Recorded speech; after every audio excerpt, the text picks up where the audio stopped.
ababyeyi, abamama, abakobwa mwasabye kubakorera tutorial cyangwa kubereka uko nsuka imisatsi cyane cyane y'abana, ariko n'abantu bakuru. Uyu ni umwana w'imyaka 6 ndi gusuka ariko afite imisatsi miremire, so ngiye kubereka uburyo nsuka cyane cyane haba hagoye ni hano munsi ukuntu umuntu asuka. Ikintu cya mbere umakinga sure ko imisatsi ishokoje kandi isa neza, hano hasi hasa neza, wayogeje isa neza. Icya kabiri ni uguca imirongo, ubwo biterwa n'uko umuntu ashaka. Hari uca imirongo yizenguruka cyangwa round, uyica uko ushaka. So niko yewe uyu munsi uyu urabona ko nayiciye square. Ikintu cya mbere yo gusuka ndayisokoza nkayishyira hamwe, ndayifata imisatsi yose nkayihuza iyo ngiye gusuka. Nayihuje mbese nashize ikiganza hano gutya, noneho imisatsi nkayishyira hejuru nkafatisha igikumwe. Akenshi iyo nsuka hano munsi mba nshaka gushyiraho indodo kuzungurutsa cyangwa gukoresha zino ndodo ndi gukoresha nkazungurutsa, ariko nkazungurutsa hano munsi hakaboneka ari hatoya, nta kintu kibyimbye hano munsi ku kindi gisuko. So nibyo ngiye kubereka. Ndakoresha indodo zisanzwe, uyu nagiye muvangira kubera ari umwana bashaka utuntu turi shiny, ariko ndakoresha indodo ebyiri nizo mbanza kuzungurutsa, then nkoreshe izindi ndodo ebyiri n'izindi zibiri zifite utu dusparkles baba bashaka abana. Ubwo muri toto ndakoresha indodo enye, ariko ndabanza nkoresha ebyiri z'umukara gusa mbone kuvanga n'izindi zirindi bara. Iyo mfata umusatsi ubwo nawufashe nkagira gutya nkawegereza hano wose, ukamakinga sure ko hano mu mpande imisatsi yose uyihuriza hamwe kugira ngo ujye gusuka. Noneho iyo ngiye gusuka rero, ubu nibwo ngiye kubereka sasa ukuntu ntangira. Ndafata indodo ebyiri nkakuraho igikumwe nkashyira hano, mbese nakuyeho igikumwe gusa ni nkaho nagize gutya, nkashyiraho utudodo tubiri nkadufata. Iyo usuka rero kugira ngo utababaza umuntu, ntabwo usuka ugira gutya. Abantu benshi yasuka atangira kuzungurutsa, akajya azungurutsa ku kuboko. Ngewe kugira ngo ntababaza usuka umuntu kandi imisatsi utamubabaza, ntago nzungurutsa kuno kuboko, nzungurutsa zino ndodo gusa. Ni ukuvuga nakuyeho igikumwe, shyiraho indodo hano zisanga imisatsi, ndongera ndazifata nkagira gutya, ntago nkora hano gutya ngo nzungurutse. Nafashe indodo zandi ndazizungurukije hano, urabona uhita usa n'ukuruyeho gato kugira ngo umenye ko bifashe, ukongera nkagira ubwa kabiri kandi gutya. Noneho nkahita ntangira gusuka inyabutatu, nkahita mfata hano gutya. Aka kandi urabona ngiye gucamo ibice bitatu, habaye hano gutya, nkahita nsuka. Ni ukuvuga habaye umusatsi n'utu tubiri. Noneho nagera hano niho nongera izindi ndodo nshaka. Bishobora kuba ari ibara rimwe cyangwa irindi, ariko ubwo nongeye mfashe umusatsi uraha, izi ndodo zibiri zisanze zino ebyiri ziraha, izindi ebyiri zisanze ebyiri ziri munsi gutya. Noneho umusatsi ukaba uwa gatatu, ukongera ugasuka inyabutatu gutya. Ko mwabibonye, reka nongere mbisubiremo gahoro nitonze. Irindi banga rero, ufata umusatsi wose ukawuhuriza hagati. Reka mbibereke nintangira kandi. Ubwo ni za ndodo ebyiri n'izindi zibara ebyiri. Umusatsi ntabwo wafata igisuko ngo ukijyana aha. Iyo umaze gusuka usanga ino side nta musatsi uhari, ino side iboneka. Mbese urabona nk'iki gisuko aha, hano munsi, hano mu mpande, muri uru ruhande yose wayihurije hagati. Ibyo bituma igisuko kigaragara neza, n'imirongo wayikase neza bikagaragara neza. So nibyo dukora. Reka nongere nsuke gahoro mwongere mubone. Fashe imisatsi yose nyihurije hamwe yose, mbese hano iyo nshira ukuboko hano ndagerageza nkasa n'uzamuyeho gato kugira ngo cya gisuko cyanjye kize kuba kiri hagati. ubwo ndafata ebyiri nkuyeho igikumwe gusa, hari n'igihe ntagikuraho kubera kumenyera, uragira gutya gusa ugasa naho uzinjije mu gikumwe, nkahita ntangira, ntago nzungurutsa hano murabyibuka, nkahita ntangira nkasuka gutya, rimwe kabiri, bwa kabiri nkasa n'ukuruye, ku buryo mba numva nawe wababaje umuntu umusutse ukumva yababaye, wahita ubyumva. Damara ari kudusabiriza. Damara, how are you? Go sit over there and watch the TV. Please. Noneho hano nazungurukije kabiri, mpita ntangira, ugashyira hano hagati y'izi ntoki, nkatangira gusuka inyabutatu, nkafata zino ndodo, nkasuka gutya, nkusuka inyabutatu. Urabona ko mu bice byose umusatsi nawuhurije hagati. Twagera hano hari umusatsi, nibwo nongeraho gutya, nkakuraho igikumwe kandi zigasanga ebyiri, izindi ebyiri zigasanga izindi ebyiri ziri munsi.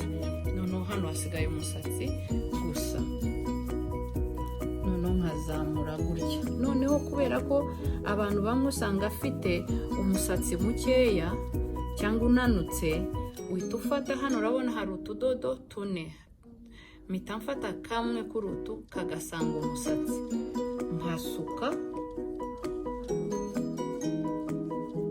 nagera hano hari tune kandi nkafata kandi kamwe nanone kagasanga umusatsi. Ni ukuvuga hasigaye butatu, hano umusatsi ufite tubiri, hano hakaba dutatu n'ahandi dutatu. Nkasuka. Irindi banga, igihe cyose urimo urasuka imisatsi, birafasha cyane mu gusukura kugira ngo imisatsi yawe idacika.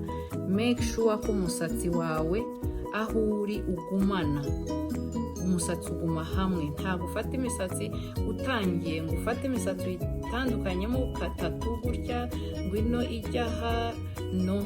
Umakinga sure ko mu gisuko cyawe imisatsi iri hamwe. Ni ukuvuga niba nsuka gutya imisatsi yose iri ahantu hamwe. Mu gusukura niko kwa kundi usukura ugira gutya gusa, ugakora hano ukagira gutya. Urabona ko umusatsi ntabwo ufatanye, ntabwo uba tangled, mbese ku buryo wafata umwanya wo kudetangulinga. Urafatana, ariya mabu ntashobora kuzamo kubera ko umusatsi aho mbese uba uwubitse ukamara nk'ukwezi utawusokoza, uba uri hamwe gutya. Mu gisuko iyo usukuye umusatsi uba uri hamwe, ariko iyo wawutandukanyije niho hahandi utangira gusukura, ugatangira gushaka uko uwusokoza nuko uwurambura. Ariko iyo usuka umusatsi ukawugumisha hamwe kugeza hejuru. Reka ntangire noneho bwa nyuma mbereka, murebe ntari no kuvugiramo ibyo nababwiye. Ni ukuvuga ni ibintu nka bingahe navuzemo.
munsi hano gasuko kari hagati gutya wagahurije hagati, munsi nta kintu kibyimbye, hano hose umusatsi wawubona ariko ntago hagiye harutana. Hano urabona ko hose hagiye hangana, agasuko gasa neza hangana. Reka mufungire rero niba ibyo hejuru mubona ukuntu bisa neza. Hose niko nagiye nsuka, modele n'imwe uko nasutse umwana n'umuntu mukuru niko musuka ibimeze gutya, biterwa n'umusatsi afite uko uresha kandi nuko umeze. Ariko ukurikije izo nzira zose nakweretse niko usuka kandi bikoroha, utazungurukije kwa kundi. Ni ibyo bituma utababaza umuntu, kandi iyo umaze kuzungurutsa kabiri gutya urakururaho gato ukanabyumva nawe ko umuntu wamubabaje cyangwa utamubabaje. ubwo kamufungire murebe ukuntu bisa neza. Kandi uyu ni umwana w'imyaka 6, urabona ndi kumukora mu mutwe mu bisuko. Abantu benshi bazi ko iyo usutse indodo zibabaza gukoramo. Nyine natwe abantu bakuru hari ugusuka ntagukore mu mutwe, ariko urabona ko ndi kumukora mu mutwe atababara. Nk'umwana mutoya w'imyaka 2 uramusuka ntumubabaze. Same way usuka umuntu mukuru, ni ukuvuga yaba mutoya yaba mukuru, usutse buno buryo nakweretse ntago wamubabaza kandi wamusuka neza. Ndabona stop move. I need this center light. Ndi kumufungira gutya kugira ngo imisatsi yiwe igume hamwe. Kandi ibisuko by'indodo cyane cyane abenshi basuka kugira ngo bifate umusatsi ureke gucika kandi bikoze umusatsi. Ubwo ubiha amahoro iyo uri gusuka, ufungura gusa igihe warangije gusuka, then iminsi isanzwe ukajya ubifungura ugiye gusigamo amavuta runaka, amavuta ushaka. Urabona rero ibisuko byiwe ukuntu bisa, birasa neza. Ni umwana, bimuhaye amahoro, ntago bimurya. N'ubu ndi gukoramo muri kubibona, iyo aza kuba babara yari kubyerekana. Urabona munsi ukuntu bikeye, reka mbereke munsi. Urabona ukuntu bisa hejuru. Se tuba ari udusuko tuguhaye amahoro, dusa neza, imirongo isa neza, wasizemo amavuta, byose bikeye. I hope ko ino video mbakoreye iza kubabera ingirakamaro mu kwiga, cyane cyane abamama bafite abana b'abakobwa, tukajya dusuka abana bitatugoye. Murakoze cyane, mugire umunsi mwiza, umugoroba mwiza, bitewe n'aho muherereye. Mani baho umugisha. Thank you. Remember to subscribe if you haven't, and share the video to other ladies and women for them to learn and do the same. Bye.